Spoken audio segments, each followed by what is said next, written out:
He momo whakairo kua tārai hia tahi tamatāne, kia mōhio ai te ao ki ngā au piki me ngā au heke, I pātua I ki a rātou me o rātou whānau I a rātou tipu ake ana, I roto I ngā taone nui o te motu.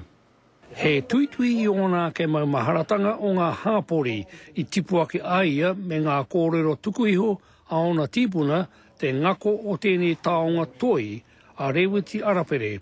Aku noi ho te hononga o enei mahi ki te kaupapa rā urban kāinga. Hoi anō ko tāku I wete I ngā kupu rā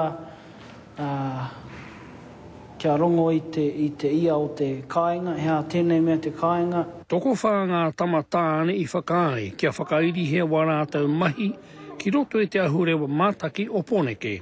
E kimi ana rātou mō tētahi momo mahi toi hau, hei kōrero a rātou hitori. Ko ngā mahi a ngā tāne anake I whakaatuhia ki roto I tēnei ahurewa mātaki o te whanganui ātara.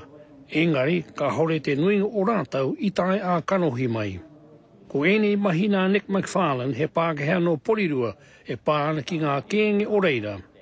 Enei nā Terry Clavins no Hāmua e whakaatuana te mahi kirika o te reo Pākehea ki tana iwi. Ko enei nā David Satoga o Tonga Tapu. Kei te whakaaturia I au ko te aiotanga o te